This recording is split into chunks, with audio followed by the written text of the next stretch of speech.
Добро пожаловать на мой канал. С вами Валентина Лыкина. В этом видео я хочу показать, как связала вот такую сумочку с нуля по фотографиям кожаных сумок. Это тот случай, когда я хочу продемонстрировать не только процесс создания, но и поделиться с вами мастер-классом Light-версия о вязании данной модели сумки. Видео будет очень интересным, поэтому оставайтесь со мной на ближайшие 10 минут, и вы в этом убедитесь.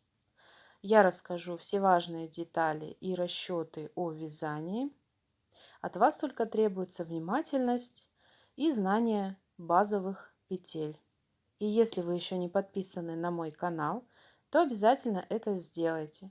У меня для вас еще очень много интересных и креативных идей.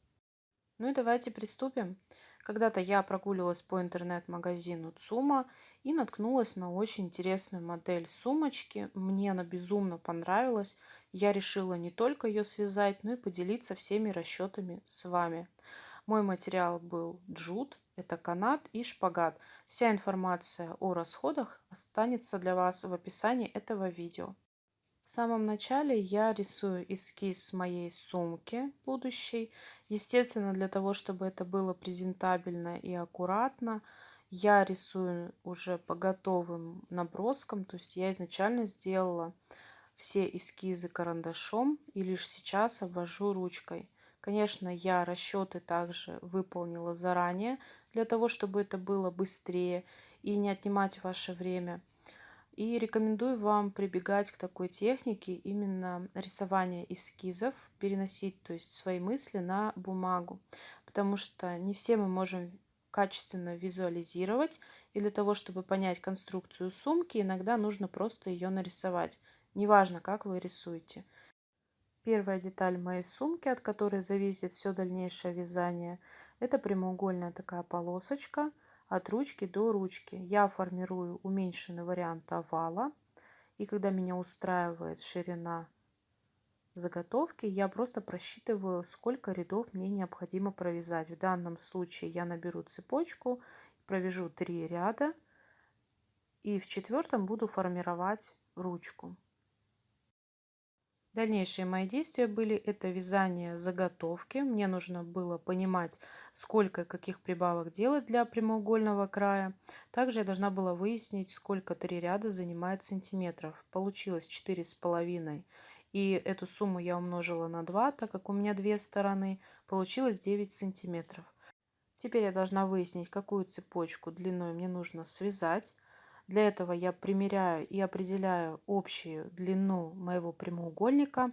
Она получилась примерно 65 сантиметров, и от этой суммы я должна отнять те самые 9 сантиметров. Получилось 56. Дополнительно я записала размеры сумки. Это 23 на 25 сантиметров. Дальнейшие мои действия – это рисование схемы. То есть я уже перерисовывала с того образца, который связала перед этим. Данная схема на вашем экране. Вы можете ей воспользоваться. То есть это один край нашей вот этой прямоугольной заготовки.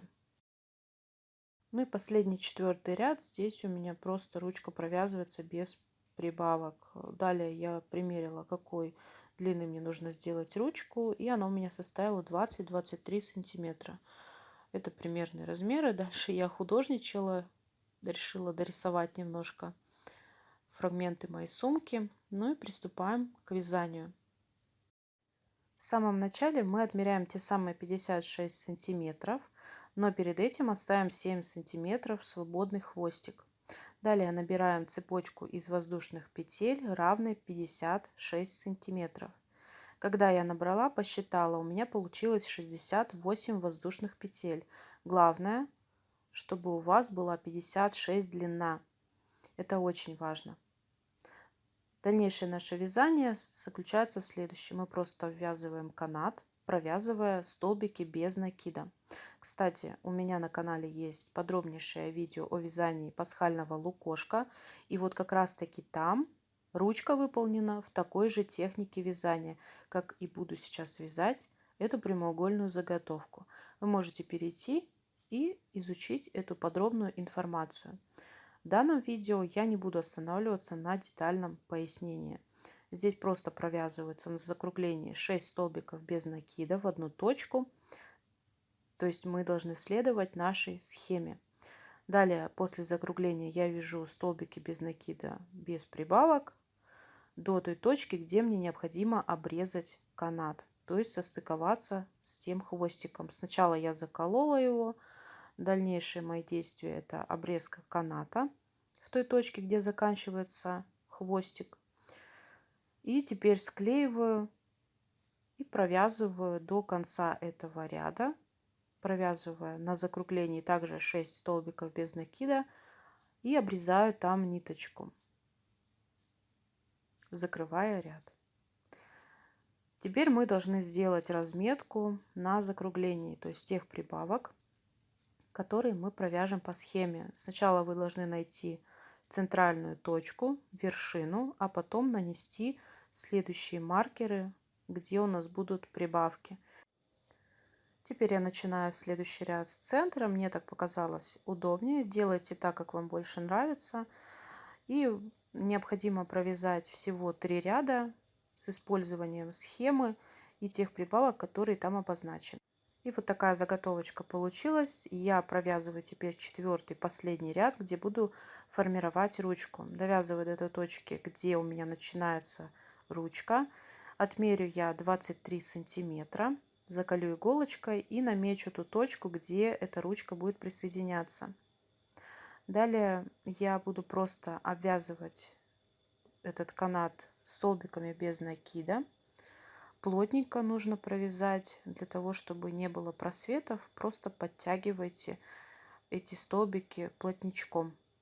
Когда доходим до той точки, где у нас наметка иголочками, то просто присоединяем столбиком без накида к полотну основному и провязываем до следующего закругления, где будем формировать также вторую ручку.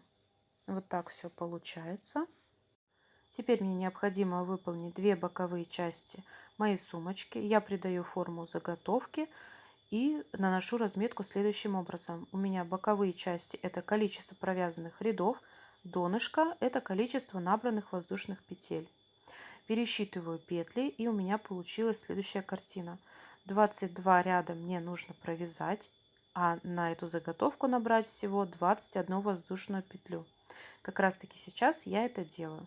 Далее я вяжу столбиками без накида поворотными рядами. Всего необходимо провязать 4 ряда и лишь потом приступить к прибавкам по бокам через один ряд. Таким образом я получу заготовку трапециевидной формы. Всего провяжу 22 ряда и лишь потом выполню обвязку столбиками без накида по всему периметру моей заготовки. Всего необходимо связать 2 такие заготовочки. Далее обязательно выполнить ВТО. Мы включаем утюг на максимальную температуру, режим пара и хорошенечко отглаживаем наши заготовочки со всех сторон и оставляем их отдохнуть минут на 30. После мы приступаем к обвязке соединительными столбиками по всему периметру заготовки. Первую мы просто обвяжем и обрежем ниточки и спрячем. Вторую заготовку обвязали и переходим к соединению вот этих вот частей наших заготовок. Будем обвязывать край прямоугольной заготовки и захватывать как раз заготовку трапециевидной формы. Мы вводим крючок под верхнюю петлю за 2 ниточки. Такую же петлю мы подхватываем от заготовки трапециевидной формы. То есть это та петля, которая была в обвязке. За вот эти, получается, с одной стороны 2 ниточки, с другой стороны 2 ниточки. Ввели крючок, захватили рабочую ниточку и протянули через все петли. Так мы довязываем до места ручки. Здесь мы просто провязываем за верхние петельки такие же соединительные столбики. Доходим до той точки, где нужно присоединить вторую заготовку. И повторяем все то же самое, что и делали на предыдущем этапе. Вот такой каркас сумки у меня получился. Я дополнительно выполнила ВТО. Как связать вот такой плотный ремешок для этой сумочки? У меня на канале есть подробнейшее видео. Ссылка, как обычно, будет для вас в описании. В сумку я установила кожаную утяжку, дополнительные металлические элементы, это разъемные кольца. И, если честно, меня эта сумка не только удивила, но и поразила. Я даже не думала, что так кардинально можно менять ее форму за счет утяжки. Сейчас я вытягиваю утяжку, раздвигаю боковые части, и сумка приобретает совсем другой вид. Она уже не такая спортивная получается, а очень такая элегантная и подойдет даже к платьям. А вот еще один вариант. Можно просто утяжку вытянуть на максимум, раздвинуть боковые части сумочки и сшить в нее льняной мешочек на утяжке. Правда, тоже интересно будет выглядеть. Я надеюсь, этот мастер-класс в формате Light будет вам полезен. Оцените это видео и поделитесь своими впечатлениями со мной в комментариях. Понравился ли вам такой формат видео? Интересно ли было наблюдать за процессом создания данной сумочки? И будете ли вы вязать такую сумку для себя или под заказ?